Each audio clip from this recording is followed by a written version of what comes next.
What's going on, guys? Welcome back to the channel. In today's video, I've put together a walkthrough and a guide on how to complete the Harbinger mission, whether you're solo or with the fire team. All the gameplay in the background is my first run running solo, and throughout the video I'll be giving you guys some tips, tricks, and recommendations for weapon types and different strategies that you can use throughout. All the footage in this video is sped up for time, but I will be sure to make note of things throughout the video. If you want to skip ahead to certain parts, there will be timestamps below, and each section is labeled in parts. For the first part of this quest, you can simply just follow along from the footage that I provided. It's a simple jumping puzzle once you get the hang of it, and all the jumps that you see that I'm making here are doable on any class.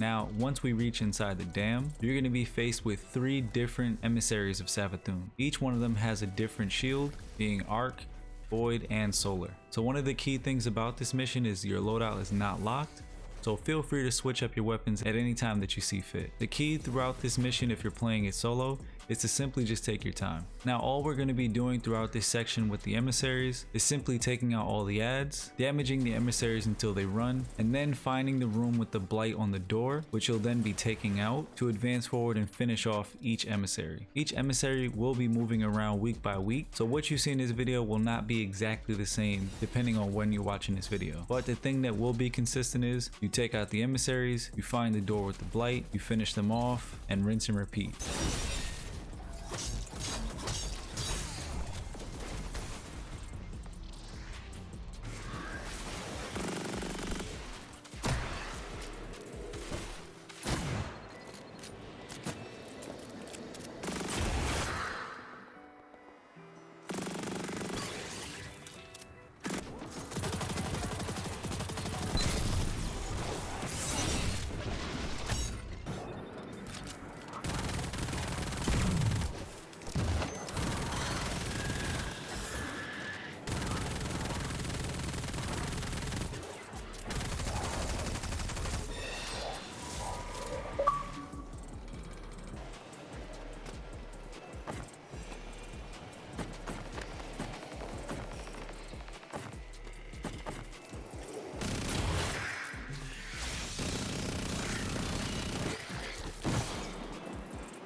Now that you've reached part 3 of this Harbinger mission, things are going to get a little bit more complicated, especially if you're running it solo. Now, the first wave of this isn't too challenging. You can basically just follow along everything that I do here, but in waves 2 and 3, I highly recommend that you try to use the high ground as much as possible. While you're up top, you want to take out as many of the snipers as you can and the cabal with the arc shields. Even though you're up top, still try to stay as mobile as possible and remove line of sight from any enemies that can take you out from your blind spots. I'm going to give you guys a quick recommendation for a loadout, since in this encounter you're going to be facing unstoppable champions and 3 of Savathûn's emissaries with solar shields. So first up, I recommend you run a hand cannon with the hand cannon unstoppable mod on your gauntlets. You can find that mod available on your seasonal artifact. I'll have a guide for that linked down below in the description. Next up, I recommend having on an arc sniper rifle. You're going to want to keep your distance as much as possible from a lot of these enemies, and it'll help you take out the shields for the cabal that pop up throughout. Lastly, for the power weapon, I recommend you use the Lament sword, since there's going to be 3 of Savathûn's emissaries in the final wave that are going to have solar shields, and on top of that, it deals a lot of damage to the champion, so once you stun them, you'll be able to take them out quickly. Another bonus of having the Lament Sword is if used properly and you hold the left trigger while using your light attacks, you'll be able to break through any of the shields, whether it's Void, Arc, or Solar.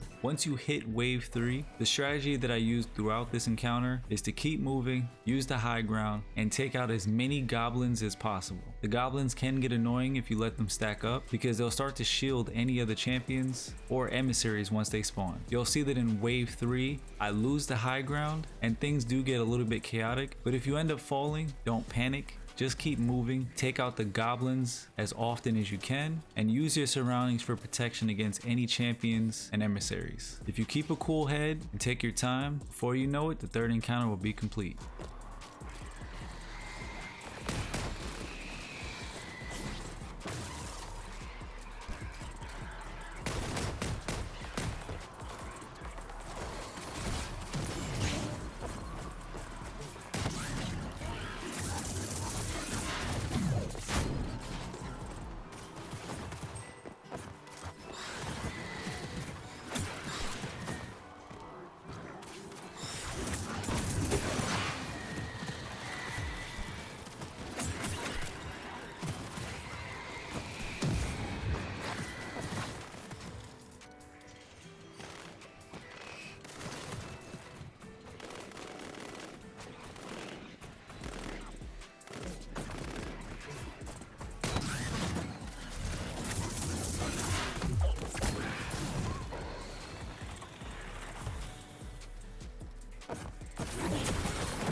Part 4 of the Harbinger mission is another jumping puzzle. This one's pretty straightforward, so you can just follow along. I'd recommend you keep on the same loadout that you had on previously. The only thing that you might want to change up is having a void weapon to shoot long range to take out any acolytes with void shields. Towards the end of this jumping puzzle, there is one unstoppable champion that you'll have to take out, so you can make use of your hand cannon with the unstoppable mod.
So you finally made it to part 5, the final boss fight in the Harbinger mission, and there's a few things that you'll need to know for this encounter. First up, at the time of recording this video, this mission's been out for 2 weeks and we've had 2 different bosses. My assumption is there will be a 3rd boss, and then from there we'll see a 3-week rotation. Each of the bosses will have a unique mechanic that you need to complete in order to complete one damage phase. For this video, the mechanic that I'll be showing you is for the Knight Emissary, and throughout the video on the left and right sides of the map, there will be 2 knights spawning, one on each side, per DPS phase. Each of these knights have a solar shield, so you definitely want to keep that in mind while you're doing this encounter. The other boss that I have faced in this encounter is a captain, where acolytes spawn on the map, which you have to kill. They then drop orbs that you use to throw at the boss to break its shield, and you rinse and repeat that throughout until you kill the boss. Now, like I said, I only have footage of the Knight boss, but you can expect the pace and the movement around the map to be consistent throughout any of these different encounters. Now, I don't have specific weapon recommendations for a loadout for this boss fight, but what I don't recommend anyone uses is a sword, especially if your light level is a bit lower. The bosses in this encounter do have a stomp mechanic, and in my experience, if you get hit, it's a one-shot kill.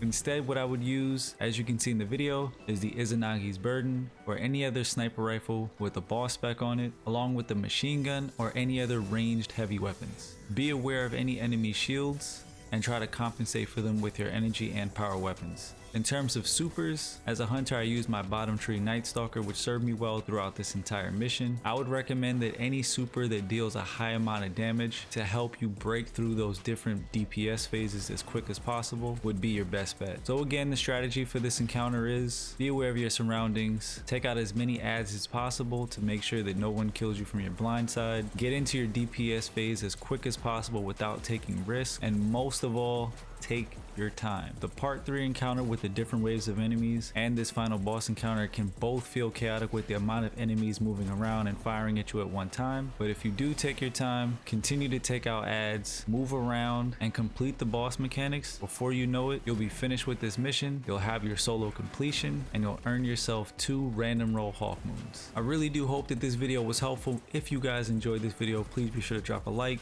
hit that subscribe button, turn on notifications, and if you ever want to hang out with me live, discuss Destiny 2, gaming, or anything else, be sure to follow the link down below in the description to my Twitch channel. You can catch me live every single Tuesday around 6 p.m. And if you ever want to stay in contact with me, be sure to follow me on Twitter, where I'm very active, and I'm always talking about Destiny 2, gaming, and sharing other interesting news. If you're still watching up until this point, I appreciate you. Thank you guys so much for supporting the channel, and I'll see you in the next one. Peace.